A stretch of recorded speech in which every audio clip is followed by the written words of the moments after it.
When I call your name, you will come forth. I shall place the sorting hat on your head, and you will be sorted into your houses.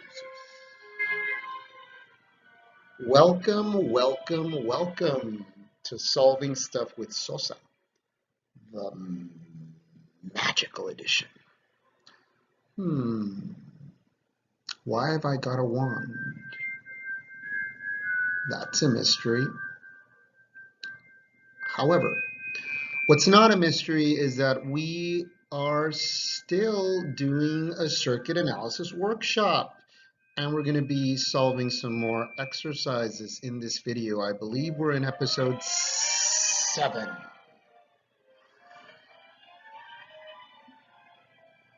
And so in this video, what we're going to be doing is analyzing a circuit, another circuit, using mesh analysis.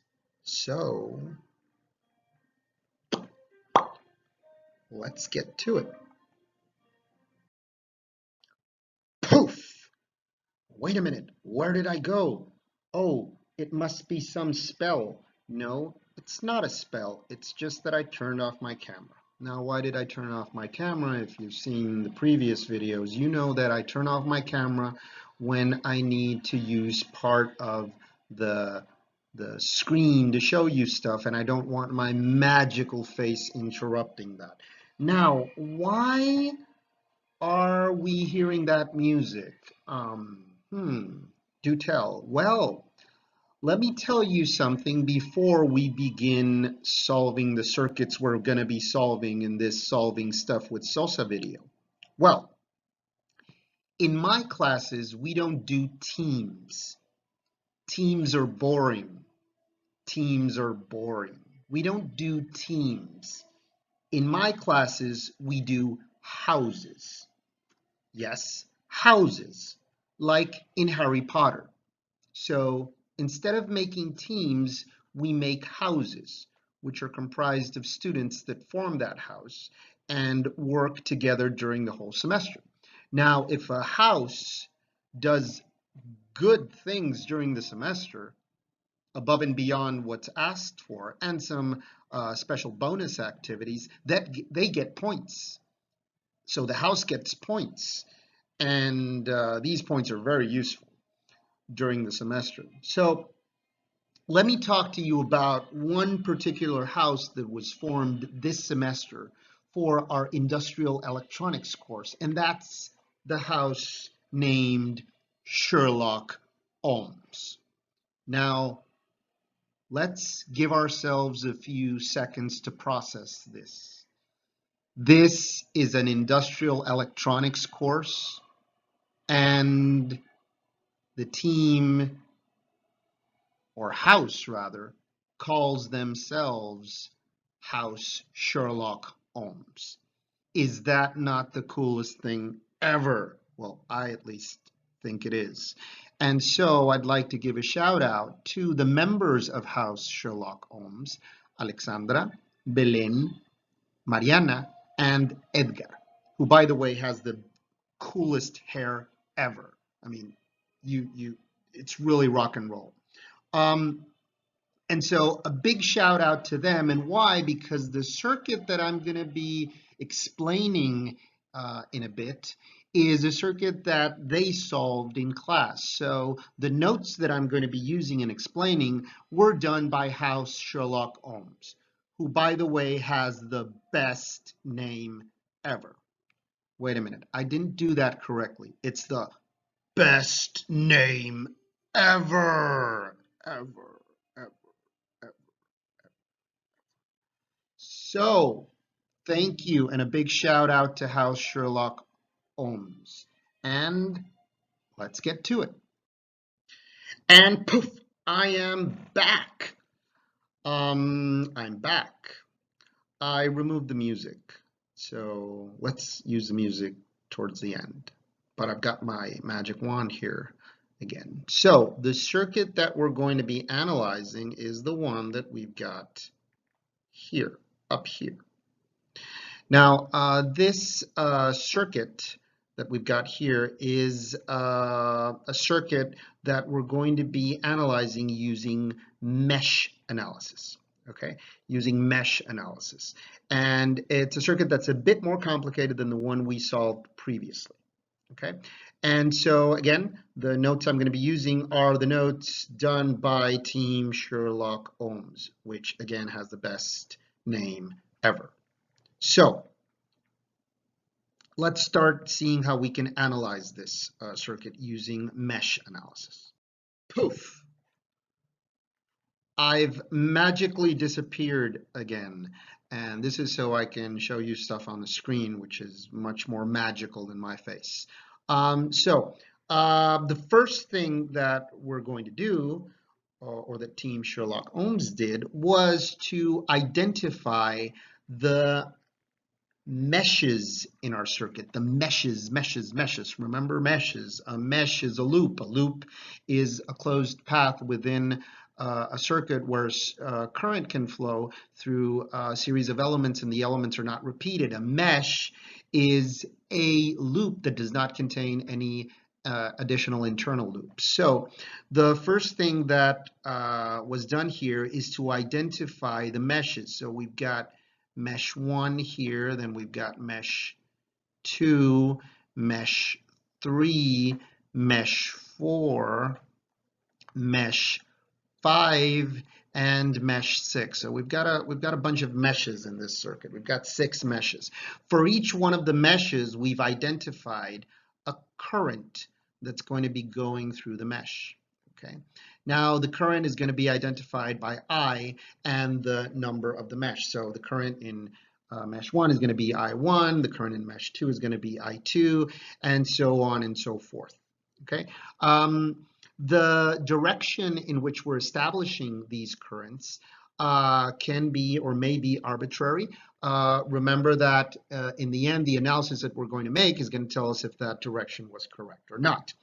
The other thing that the team has identified, or the house has identified, House Sherlock OHMS, are the nodes. And so we've got a node here, we've got a node A in this point, we've got a node B here in this point, which is exactly the same as this point here because they're joined by this line.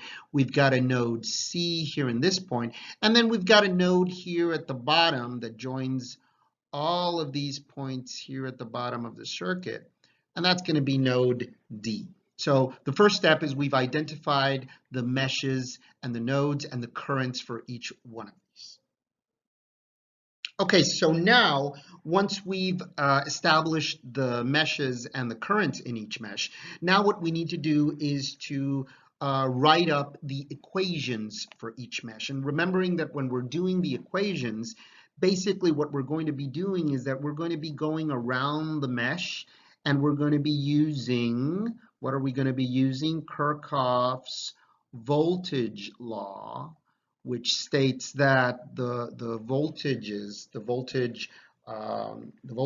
across the loop and the mesh have to be equal to 0. Okay. So each of the elements is going to have a voltage, and the algebraic sum of all of the voltages, the supplies and the drops along the mesh has to be equal to 0. That's what Kirchhoff's voltage law tells us. So we're going to be going around each of the meshes and identifying this. So the first mesh that we're going to do is mesh number 1, and so we've got the current going through the 4 ohm resistor is going to give us a voltage that's 4I1, but we've also got another current going through resistor, the 4 ohm resistor, that's going in the same direction, so that's going to be 4I2. And then we've got a voltage here in this 12 amp power source or current source that's going to be the voltage between node A and node D, and so that's going to be VAD. The sum of these is going to be equal to 0, so that is mesh number 1. Then we're going to go over to mesh number 2. In mesh number 2, we've got the 8 ohm resistor that's got a current I2 going through it, but it's also got a current I5 going through it. And both of these are in the same direction, so it's going to be 8I2 plus 8I5. And then we've also got the same 4 ohm resistor that we saw in mesh number 1, but now we're going to have I2 going through it, and we've also got I1 going through it. And both of them are in the same direction. We're taking the reference of the mesh where we're doing the analysis. And lastly, we're going to have also a voltage here that's going through the 36 amp power source or current source, and that's going to be voltage VBD. Now, why are we writing this voltage negative? Because since we're analyzing mesh 2, the current in mesh 2 is going against the way the current is stated for the 36 amp power supply, so it's going to be negative. If you notice in mesh 1, the current is going in the same direction as the 12 amp power supply, and so that's why VAD is positive. So that's going to be the equation for mesh 2, and that's going to be equal to 0. Now we're going to go to mesh 3. In mesh 3, we're going to see that we've got, again, minus VBD, because, again, the current in mesh 3 is going against the 36 amp current source. We're going to have the 12 ohm resistor multiplied by the current I3, but we've also got the current I6. And again, both of these currents are going to be going in the same direction. So that's why we're adding 12I6. Lastly, we're also going to have the 6 ohm resistor that's going to have I3 going through it, but it's also going to have I4 going through it. And both of these currents are going in the same direction. So that's why these are positive. And this is going to be equal to 0. Now let's go to mesh 4. Oh, this is long. We've got so many meshes. In mesh 4, we are going to have the voltage in the 24 amp current source, and that's the voltage between C and D, and the current in I4 is going in the same direction as that, so that's going to be positive. And then we're going to have the current going through the 6 ohm resistor. It's going to be 6 times I4, which is the one we're analyzing, and I3 is going exactly in the same direction, so it's going to be plus 6 I3, and this is going to be equal to 0. Next up, we're going to go to mesh 5. We're almost done. In mesh 5, we're going to have the 8 ohm resistor, and we've got I2 going through it, and we've also got I5 going through it. Both of them are in the same direction, so they're going to be positive. Next up, we've got the 4 ohm resistor. The 4 ohm resistor is going to have I5 going through it, so it's 4I5. And then we've got the 120 volt power source. And notice that the current is going in through the negative, so this is going to give us minus 120, and this is going to be equal to 0. Almost done. We've got mesh 6. Now for mesh 6, we've got the 12 ohm resistor that's got I6 going through it, and it's also got I3 going through it, and both of these are going in the same direction. That's why these two add up or are positive. Then we've got the 3 ohm resistor, and the current in I6 is going to be going through the 3 ohm resistor, so it's going to be 3I6. And then we've got the 240 volt power supply. These are large power supplies. If you notice, I6 is going in through the negative. And so this is why we're going to have minus 240, and that's going to be equal to 0. Okay. Oof. Now we've got the 6 equations for the meshes. Wow, we've got a lot of equations. But there's some things that we can identify here that can help us out. First off, let's look at node A, and notice that in node A, we've got the 12 amp current source, and if we notice, the current that's going through the mesh, which is I1, is going in exactly the same direction as a 12 amp power supply, and it's going to be equal to that current. So I1 is going to be 12 amps. And then in node B, what we can look at also is that we've got the 36 amp power supply, and we've got 2 currents that are going or going through that that section of the circuit.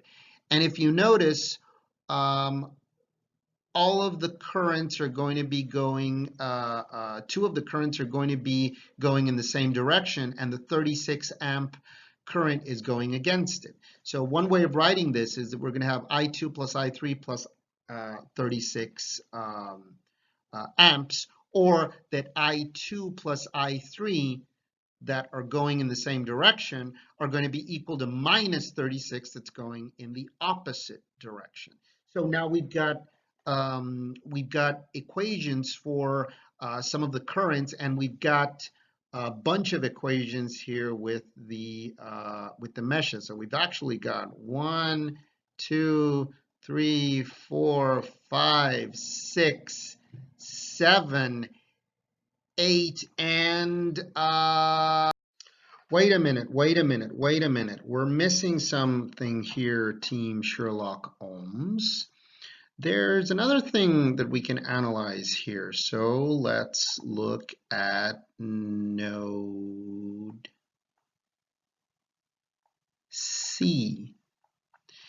And if we do the same analysis for node C, or kind of look at node C, we're going to find something interesting here that's also going to help us out, that you actually make reference to in further along. So if we look at node C, we've got I4 that's going through node C, and so I4 is going to be equal to that 24 amp power current source.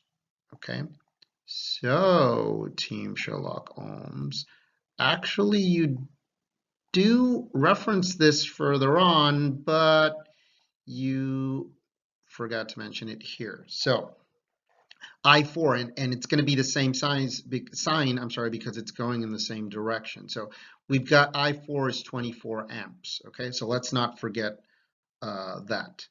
Moving along. And so let's play around with some of these equations. We've got a bunch of equations. We need to simplify these a little bit, because remember that we want to get to a set of equations that only have currents in them and only have the currents that we don't know the values to. So let's see what we can do here. Let's grab the equation from mesh 2, and notice here that we've got a voltage here, which is voltage VBD right here. And let's grab that equation for mesh 2, and just for the heck of it, let's solve that equation for VBD. So now we're going to have VBD equal an expression that only has currents. And now, is there any other place where we see a VBD? Well, yep, we see it here in mesh 3. So we're going to have VBD here in mesh 3. So let's grab the VBD we found from mesh 2, and let's substitute that in mesh 3. And so doing that, we're going to get this longer equation or expression that only has currents. So the voltage reference VBD has been eliminated, and so that's going to be helpful. Oh, I'm back. Now, why am I back? Just because I didn't like not seeing myself. I don't need to be back, really. But since this space here was not going to be occupied by any sort of thing I wanted to show you, I came back. And so what we're seeing here in these equations is that now we've got a set of equations that only have currents in them. So magically, I'm going to wave my wand, and I am drawing with my wand. No, I'm not. So we've got these set of equations that now only have currents. And so these are going to be useful, because now we can start working with these, and let's see if we can maybe simplify them. One thing that we do know is that we do know two values. We know that I1 is 12 amps and I4 is 24 amps. This was actually not written explicitly in the original problem, or maybe I missed it. Maybe it was. I don't want to say anything bad about Team Sherlock Holmes. Maybe it was and I missed it. But we've got the values for those two currents, and we've got the rest of these equations here. Okay, so maybe we can combine a few of them. So if we substitute the values from I1 and I4, which are constants, if we substitute them in equation 4, which is this long equation, we get a more summarized version of that equation. And we get an even more summarized version of that equation once we start joining some common elements. Okay, so this was very useful. So now we've got an even more reduced set of equations, and let's see if we can eventually get to solving these, which is what we want to find some of the values that we need to solve what the circuit is asking us for, which actually I don't remember that we mentioned. It's asking us for the voltage in the 36 amp current supply. So let's see if we can find that with the expressions that we have up to this point. Poof! I have disappeared again. Why have I disappeared? Because I'm going to need the screen here. And so after doing the reduction, we are left with a set of 4 equations. We grab the 4 equations that have the 4 variables that we're looking for. And remember that we had 6 currents? Well, actually now we're left with only 4 currents that we don't know. Why? Because we already mentioned that we already know the values to I1 and I4. So now we're left with I2, I3, I5, and I6. And we grab 4 equations that have these 4 currents and we solve them. Now, how do we solve them? Remember that in previous videos I shared a link for a web page where you can solve equations. Remember, I'm not going to be doing the maths here for solving equations. You should be able to know how to do that. So solving these equations, we get the rest of the values. We get I2, I3, I4, 5, and 6. I'm sorry, we already had I4.